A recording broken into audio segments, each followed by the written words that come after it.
jadi tidak masuk STIP, saya tidak akan merasakan. Betul. Saya berkeliling dunia ya, selain belayar juga saya ditugaskan banyak ke Amerika, kemana ke Eropa, kemana saya, ya itulah dampaknya. Nanti kita ke situ. Sebenarnya cukup luas gitu. Lulusan pelayaran ini sebenarnya bisa bekerja di bidang-bidang yang memang masih masuk di dalam areanya, skopnya, tapi memang jarang dilihat gitu. Nah ini buat ini juga lah, alternatif untuk adik-adik juga, teman-teman, supaya bisa melihat lebih lebar dan lebih wide lah tentang itu. Ya, waktu itu yang kita lihat kan maklum rumah Sal Bandar kan, wow kan, mau saya. Dilepas artinya ya jangan fokusnya ke shipping company aja ya. Nah, kita kan selama ini tahunya shipping company atau di pemerintahan, katakanlah di Pelindo ataupun di pemerintahan di perhubungan. Salah satu yang menarik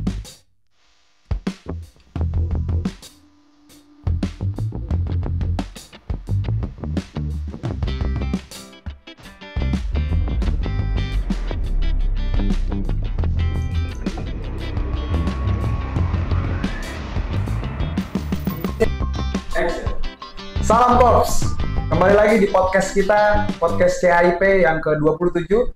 Luar biasa, nggak terasa sebentar lagi udah podcast yang ke-30 nih. Konsistensi dari tim IT harus diapresiasi dong ya tentunya. Oke, jadi hari ini hari Selasa, kita bersama salah satu narasumber kita yang sangat luar biasa, Kapten Faisal Syafardi, angkatan 26 ya Kep? Siap. Dari AIP. Kita hari ini akan ngulik dan bahas sedikit lah tentang Kep Syafardi ini. Kira-kira banyak pelajaran yang bisa diambil kalau menurut saya. Oke, jadi mau tahu kelanjutannya? Stay tune. Oke, Kep. Selamat siang. Selamat siang. Luar biasa. Saya panggil apa? Raha ya? Raha aja. Oke. Saya panggil Kep Faisal ya. Siap. Oke. Kep Faisal nih abang saya, senior saya angkatan 26 ya. Dan saya angkatan 58. Dengan cucu nih. Iya. Seumuran bapak saya. Bapak saya tuh umur kelahiran 61 gitu. Saya 65. 65. Ya beda-beda sedikit lah. Jadi Kep, saya mau ini tahu sedikit lah Kep. Kesibukannya apa sih Kep sekarang gitu? Alhamdulillah setelah pensiun saya diajak teman-teman satu angkatan. Siap. Di mana sekarang kami mengelola beberapa usaha, yaitu usaha teli, yaitu kami berada di Asosiasi Teli Indonesia, di mana salah satu rekan kami sebagai ketua ATI namanya, Asosiasi Teli Indonesia. Yang berikutnya freight forwarding, yang bernama ISE, Indo Samudra Express, lalu mengelola PBM, ya, Tangguh Sejahtera, TST, Tangguh Sejahtera, T terakhir lupa saya. Kalau perusahaannya banyak emang suka gitu. Nah, yang terakhir, yang keempat itu masalah Kagenan, Kim Samudra Utama. Oh, jadi ini seperti grup lah ya. Jadi grup, semuanya pun di bidang maritim lah. Betul. Nah, sekarang kan kesibukannya mungkin di salah satu bidang ya, di salah satu bidang dari empat perusahaan itu ya. Ya, saya maksudnya kami ikut semua lah memberikan kontribusi, baik pikiran, ya terutama masalah ide-ide, pikiran, ya kayak gitulah.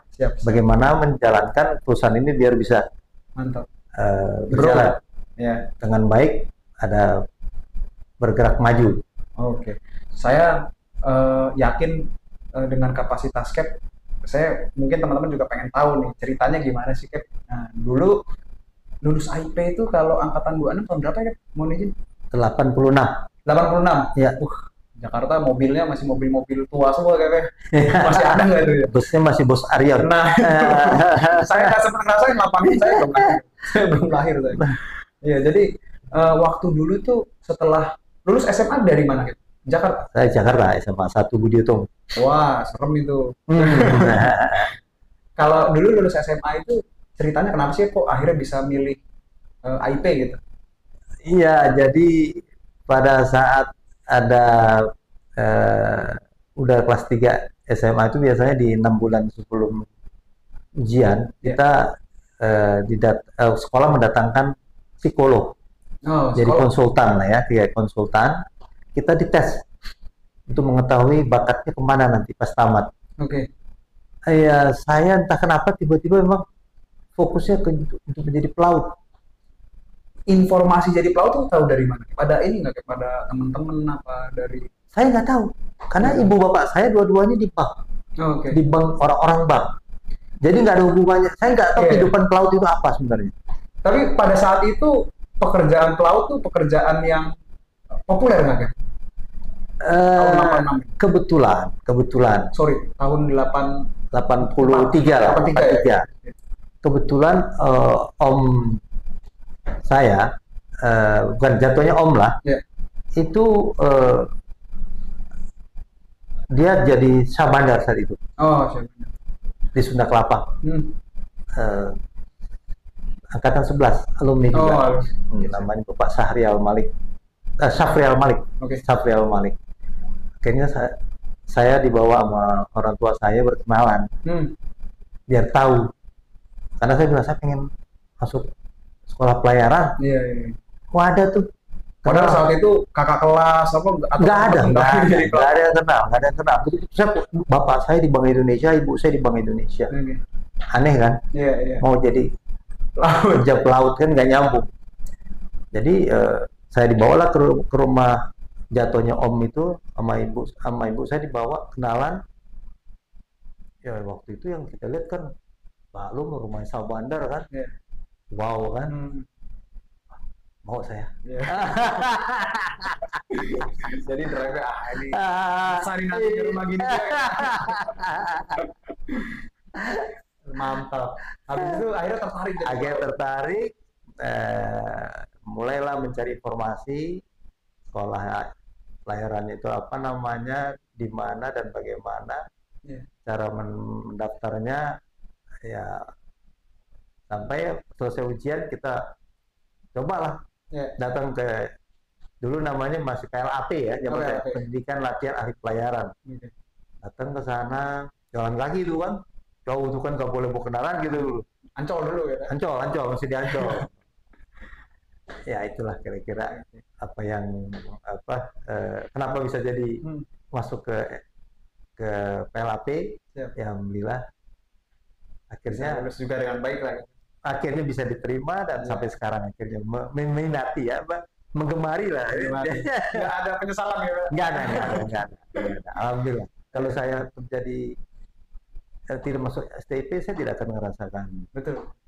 Saya berkeliling dunia ya, selain belayar juga saya ditugaskan banyak ke Amerika, kemana, ke Eropa, kemana saya. Ya itulah dampaknya. Nanti kita ke situ. Nah, ada nggak sih Cap selama di IP, selama 3 tahun di KP dulu Cap, apa sih kejadian paling berkesan ataupun konyol ataupun yang Cap ingat gitu sampai saat ini? Wah, saya atau kalau lagi ngumpul-ngumpul sama teman seangkatan tuh ngomonginnya kejadian itu aja gitu. Ada nggak Cap kira-kira? Yang sebenarnya bukan berkesan, cuma teringat terus. Yaitu salah satunya waktu kita di Wisraba ya, ruang makan itu. Tapi malu nih ceritanya. Kan kita minta cuci gelas kan, mau siar panas, mau balik ke kamar kan. Itu biasanya dicuci, dibuang lagi gitu, airnya baru diisi lagi air panas buat cadangan minum di kamar kan. Itu gelas saya yang itu stainless steel kan, kita dikasih kan, pinjam kalau nggak salah itu pinjam gitu, dilempar sama pelayan yang ngurusin di dapur itu kan. Marah saya marah dong. Oh, dia kelempar kenapa kan? Saya nggak tahu apakah itu sengaja, tapi saya marah. Menurut saya itu sengaja nih, dilempar gitu aja ke tempat buat minum kita kan. Kurang aja. Oh, saya lari ke belakang, berantem lah kita di situ kan. Waduh, saya kena dipukul berdarah lah, ini saya robek kan. Dia pakai cincin yang kepala kerbau itu tuh, tanduk itu. Untung masih untung nggak kena mata. Nah, tapi saat itu saya tetap yang udah saya luka, saya dihukum lagi. Tingkat berapa itu Kak? Saat itu udah semester 3 lah, semester 3. Ya akhirnya karena ya tabah juga lah, ya, kena hukuman TC saya, kena TC, nggak bisa keluar asrama sekian lama, ada kali mungkin sebulan setengah saya kena hukuman. Ya udah, itu resiko kan, pengalaman. Tapi ya teman-teman seangkatan tahu semua tahu semua karena saya berdarah kan, berdarah semua ya. Untung aja ya tidak kena mata. Ya malu sebenarnya sih, ya berantem sama klien gitu, nggak level gitu.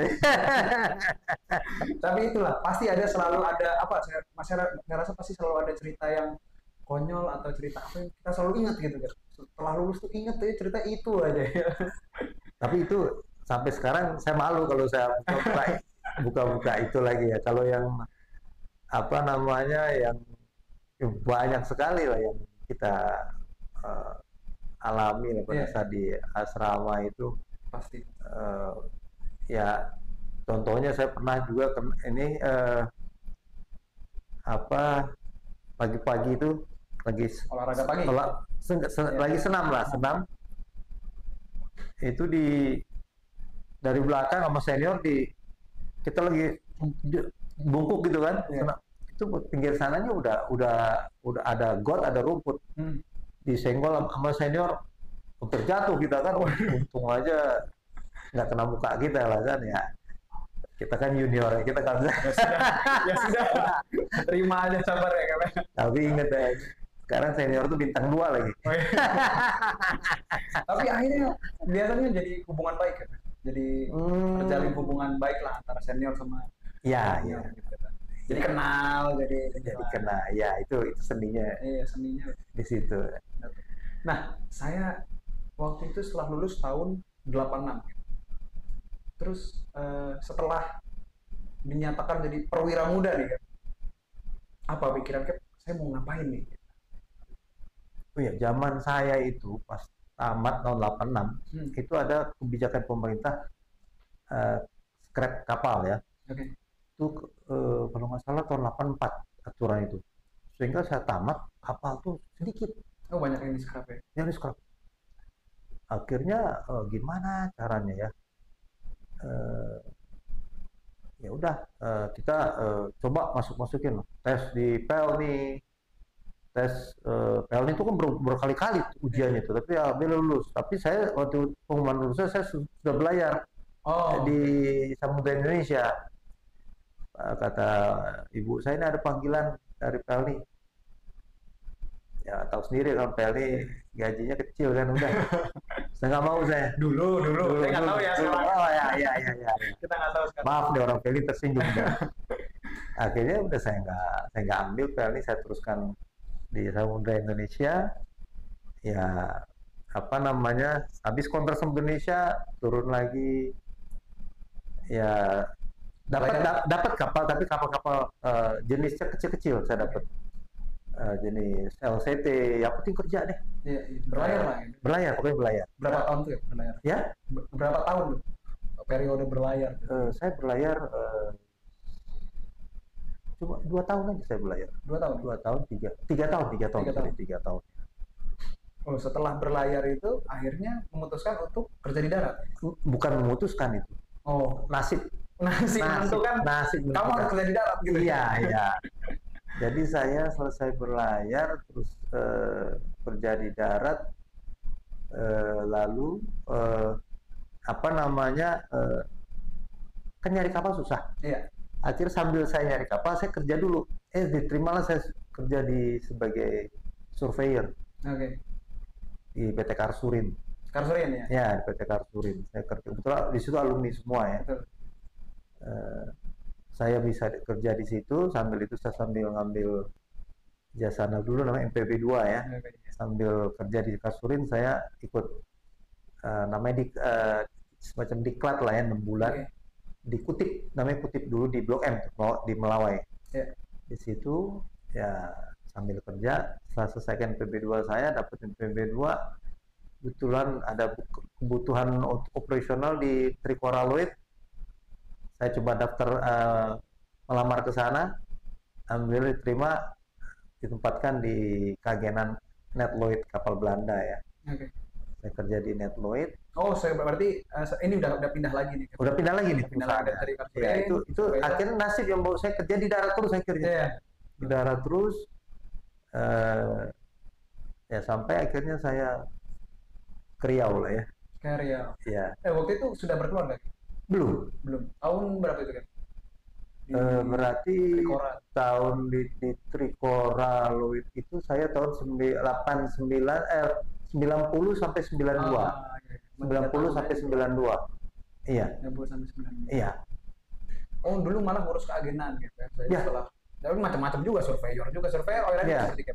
Surveyor itu menghitung muatan semuanya. Oil, gas, kargo, semua. Iya. Setelah itu di Kagena. Nah, setelah dari situ ke Riau itu ke perusahaan Caltex. Iya, oil and gas. Iya. Chevron ya kan? Berubah nama jadi Chevron karena sahamnya dibeli. Jadi Caltex itu California dan Texas. Oh, Caltex. Singkatan untuk Caltex. California ini Chevron.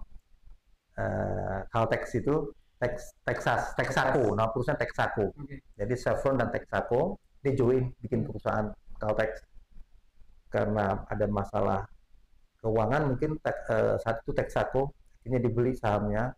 Akhirnya semua Caltex seluruh dunia berubah jadi Chevron kecuali merek olinya tetap Caltex sampai sekarang. Oh gitu. Itu pabriknya di sampai saat ini pabriknya di Singapura ya. Itu tidak berubah. Kayaknya itu anak mungkin perusahaan namanya sudah betul. Semua. Jadi brandnya sudah dikenal. Sudah dikenal Caltex. Iya, mungkin itu kali salah satunya. Jadi ketika masuk Caltex itu sebagai apa? Oh ya, saya tahun 92 Februari mulai kerja di Caltex sebagai supervisor oil WAF. WAF. Jadi WAF itu dermaga. Jadi dermaga itu bahasa Inggrisnya banyak itu. Iya. Bisa WAF, bisa jetty, bisa kalau di kargo ini WAF kalau WAF dan jetty lah istilahnya. Jadi kalau di sana istilahnya supervisor oil WAF. Jadi kebetulan di situ juga ada manajernya angkatan 9 ya. Almarhum Kapten Ubaidur Rahman. Jadi ketemu lagi ya, alumni lagi. Alumni semua. Nah, itu enaknya. Kalau kerja di sekolah di STP itu dan ya kadang seperti ini Kap. Saya baru ketemu Kap Faisal hari ini gitu. Cuman nggak tahu kenapa kok kayak ada ikatan aja gitu. Iya. Artinya memang secara tidak langsung ada tanggung jawab moral. Betul. Kalau dia udah bermegang posisi, dia akan minta ke kampus. Tolong yang terbaik ya. Tapi bukan berarti saya yang terbaik. bisa kepilih ya. Nasib aja tuh ya. Nasib sana ya. Nah, habis itu berapa tahun sih di Chevron itu? Di Chevron saya 27 tahun. Sampai pensiun? Nah, sampai pensiun dini. 2017 saya masuk 92, 2017 saya pensiun dini.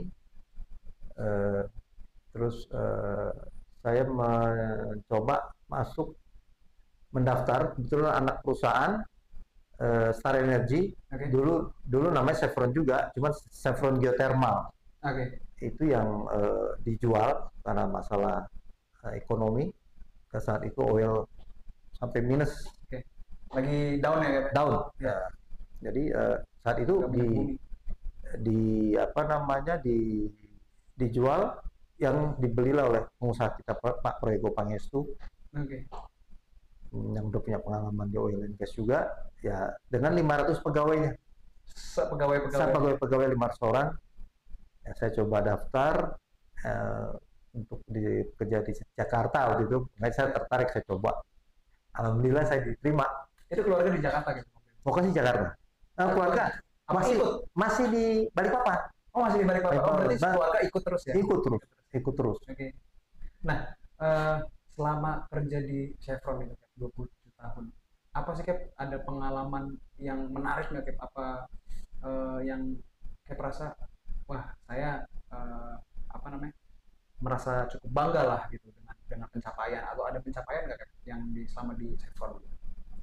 Iya, yang saya rasakan ya saya menambah pengalaman pertama ya, itu saya mengetahui apa itu oil and gas. Yang berikutnya lagi saya tahu itu karena background saya seorang marine.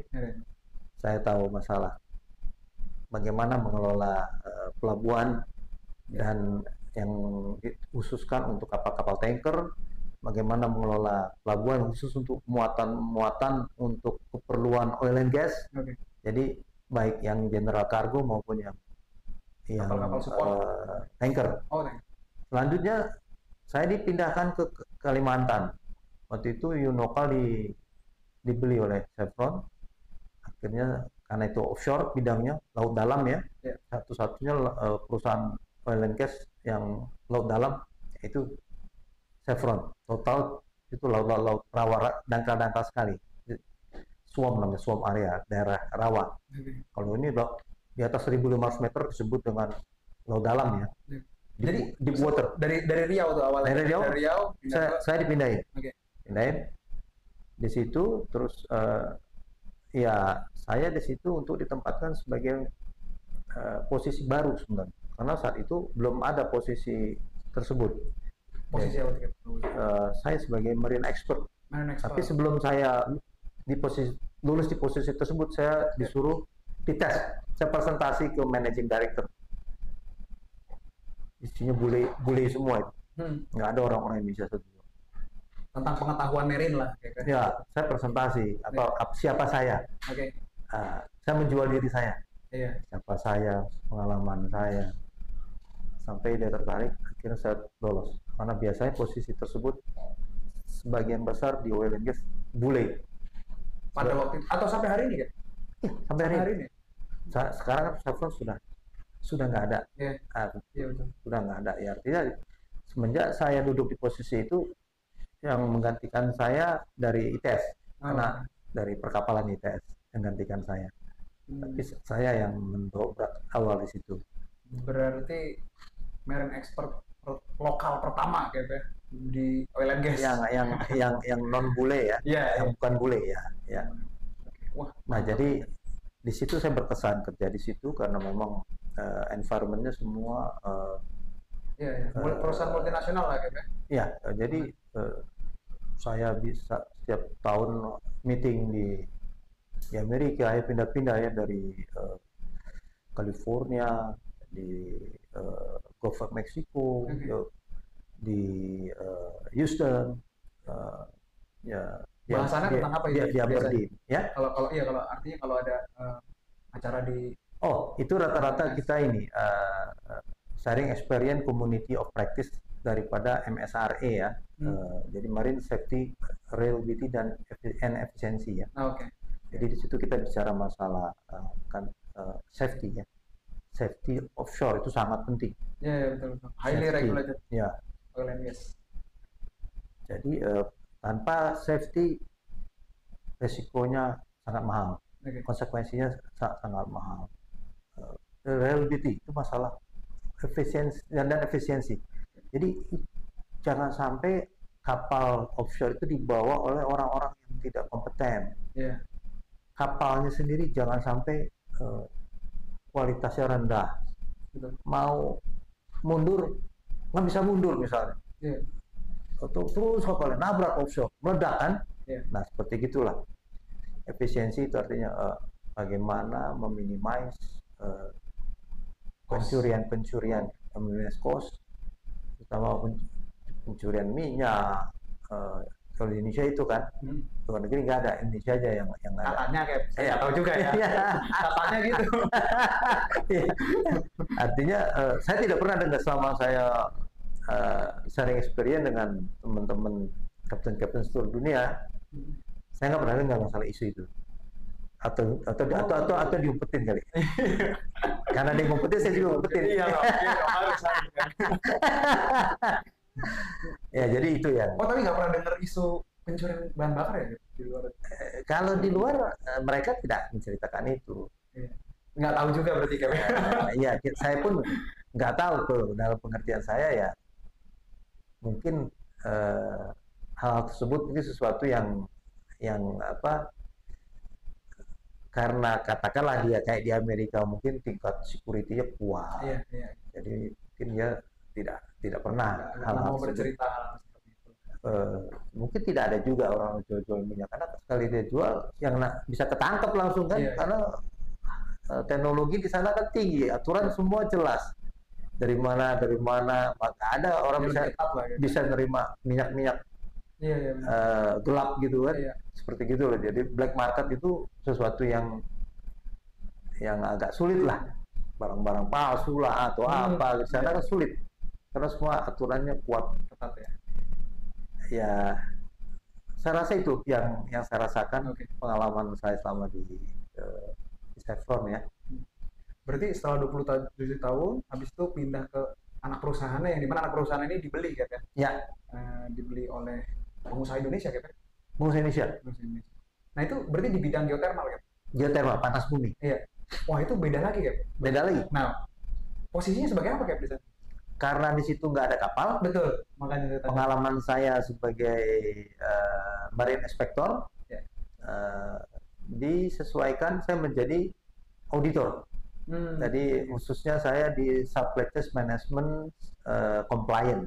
SCM lah. SCM, di SCM-nya compliant saya. Itu kerjaan-kerjaan yang nanti mungkin anak-anak KLK itu harusnya di situ. Oh gitu kan? Iya. Jadi jangan kalah sama teknik industri ya. Iya. Nah, itu saingannya KLK tuh anak-anak teknik industri sebenarnya. Karena mereka yang kebanyakan yang menguasai logistik di Indonesia itu. Iya benar. Saya juga ini sih melihat masih belum banyak teman-teman yang arahnya ke SCM sih kan. SCM artinya logistik di perusahaan retail atau FMCG seperti Unilever itu kan butuh tenaga ahli logistik lah kayak yang dimana sebenarnya teman-teman dari pelayaran ini juga belajar juga kita harus belajar juga tentang artinya itu peluang untuk orang-orang KLK terutama lah ya KLK karena di situ diisi oleh anak-anak pelayaran non STIP banyak. Kalau semenjak saya setahun saya di perusahaan saya sekarang, saya ngelihat banyak pengalaman mereka tuh rata-rata ada yang di kantor pos. Oh gitu. Ada di kantor pos mereka kerja. Sampai menjadi manajer dia di kantor pos. Di di perusahaan-perusahaan logistik yang selama ini tidak pernah tersentuh oleh anak-anak KLK. Ya, benar. Itu yang menurut saya sangat sayang loh kesempatan itu dilepas. Artinya ya jangan fokusnya ke shipping company aja ya. Nah, kita kan selama ini tahunya shipping company atau di pemerintahan katakanlah di Pelindo ataupun di pemerintahan di perhubungan. Salah satu yang menarik itu ada juga teman angkatan saya yang kerja di Bank Indonesia sebagai logistik di sana. Oh gitu. Ya, teman angkatan saya. Sekarang? Iya sekarang. Oh. Makanya saya tadi baru kontak-kontakan juga kebetulan. Hebat. Nah itu maksud saya memang untuk kesana kalau kayak ke Bank Indonesia itu nggak gampang. Betul. Ya artinya sebenarnya peluang-peluang di bidang maritim itu sangat luas. Sangat luas. Ya, artinya pun sebagai di bank angkatan saya ada di bank Danamon. Oh gitu kan? Ada. Bagian apa ya? Bagian ekspor impor. Oh, oke. Iya. Bahkan nautical bukan iya. Bahkan di bank pun di lembaga pembiayaan bank ataupun non bank itu menurut saya sangat perlu orang nautika atau orang teknika itu atau bahkan KLK untuk pembiayaan kapal itu kan bank punya segmennya sendiri ya, punya segmen masing-masing ya, untuk pembiayaan kapal, pembiayaan bisnis pelabuhan. Sebenarnya perlu analis juga sebenarnya di situ. Artinya tinggal dipoles masalah insuran aja. Betul. Jadi itu ilmu yang tambahannya yang tidak dimiliki kan. Ya. Artinya dengan tambahan pengetahuan insuran itu biasa bank kan nggak lepas dari insuran kan. Setiap ada proyek-proyek masukin insuran. Nah, harus. Itu ilmu insuran tuh tambahan. Ya. Oke lah, mantap Cap. Saya, agak merinding juga nih.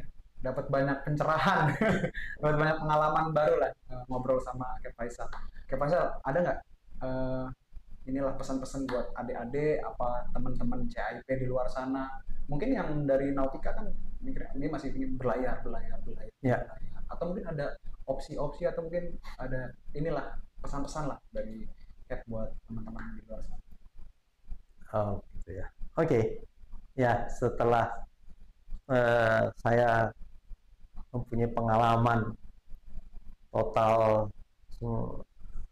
sekian puluh tahun tersebut, saya merasakan di mana STIP atau dalam ini dulu zaman saya sekolah di PLAP, AIP, PLAP, terus sekarang namanya STIP, itu tidak ada ilmu mengenai masalah offshore. Oke. Atau fokus untuk masalah tanker.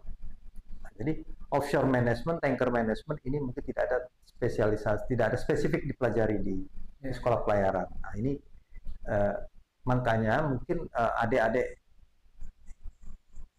tidak mengetahui apa itu peluang untuk bekerja di tempat tersebut. Padahal kalau bisa masuk di situ itu sangat bagus sekali, terutama ya untuk keberlangsungan ini juga kan? Artinya kan itu perusahaan multinasional ya, memang kita harus persiapkan tentu, bukan asal-asalan kayak tadi kan, kayak masuk BI, masuk perusahaan multinasional itu ada tesnya sedikit lebih berat, lebih ketat. Ya, belajar bahasa Inggris terutama ya, itu harus diperdalam lagi sehingga nanti kita bisa bersaing dengan negara-negara lain lah. Karena kita kan bukannya ditempatkan di Indonesia, kita bisa ditempatkan di luar negeri. Ya, saya sempat dites untuk ditempatkan di Amerika 4 tahun, tapi tidak diizinkan. Saya udah dapat tugas saya dari SKK Migas, saya udah tanda tangan, deal pas nggak dapat izin dari senior vice president saya waktu di Balikpapan. Saya akan ditempatkan 4 tahun di Amerika. Oh, saya udah kebayang anak saya hebat bahasa Inggris, tapi mungkin nasib berbeda. Syukuri, berarti syukur. Jadi saya termasuk yang terpilih berarti kan. Nah, jadi maksud saya kan enak kan kalau anak-anak kita bisa bekerja di perusahaan yang multinasional, tentu dari segi kesejahteraannya bagus. Pendidikan bagus bukan untuk anak-anak kita, dan ini kan harus, jadi ilmu offshore management itu sesuatu yang harus dipelajari, terutama mungkin di STIP itu harus ada pelajaran mengenai, karena di situ kapalnya pun berbeda. Kapal offshore itu jenisnya kapalnya berbeda, fungsinya berbeda, jadi dan itu mungkin nggak ada sama sekali di STIP dipelajari. Artinya paling tidak adalah satu materi tambahan, entah cuma 1 semester kita bicara kapal manajemen offshore, bicara masalah tanker, jadi lebih spesifik, tapi ya, saya serahkan ke perhubungan laut lah bagaimana yang terbaik. Mungkin saya pikir itu aja pesan dari saya, mudah-mudahan bisa mulai terbuka lah, terutama kampus ya, jangan tahunya cuma shipping company doang. Shipping company, BBM, keagenan, ya cuma crewing, 4 itu aja selama ini. Dan karena apa? Ya maaf, dosen-dosen mungkin nggak tahu juga apa itu offshore management, apa itu tanker management, apa itu oil spill, apa itu semua itu udah tingkatnya udah tingkat harus dipelajari. Karena kalau tanpa pelajari kita ketinggalan. Oke, mantap. Semoga mungkin dari nanti kepala STIP mau izin barangkali mau bikin suatu modul atau mau bikin suatu diklat atau bikin kuliah umum dari praktisi-praktisi offshore ataupun ya tadi logistik ataupun yang lainnya lah ya Pak. Jadi artinya sebenarnya cukup luas gitu. Lulusan-lulusan pelayaran ini sebenarnya bisa bekerja di bidang-bidang yang memang masih masuk di dalam areanya, skopnya, tapi memang jarang dilihat gitu. Nah ini buat ini juga lah, alternatif untuk adik-adik juga teman-teman supaya bisa melihat lebih lebar dan lebih wide lah tentang itu. Ya mudah-mudahan. Jadi di offshore itu jenis kapalnya tuh ada istilahnya DP ya, dynamic positioning. 1, 2. Jadi itu harus tes lagi dan di Indonesia belum ada. Dan SDM kita harus dipersiapkan. Nah itu dia. Jadinya sebelum tes di luar negeri loh ini. Paling dekat di Singapura loh. Nah, itu kan sangat mahal kan kalau mau tes ke luar negeri. Artinya kalau bisa ada simulator di STIP paling tidak tahu jadi. Oke, jadi tadi perbincangan kita untuk podcast CIP yang ke-27. Terima kasih banyak ya Faisal. Semoga lancar terus perusahaannya. Amin. Sukses dan sehat selalu. Salam keluarga. Terima kasih juga buat nonton CIP, buat Hops. Terima kasih sudah ini terus langganan nonton terus. Kalau bisa jangan di post lagi kalau nonton CIP. Kita dulu nggak apa-apa. Jadi jangan lupa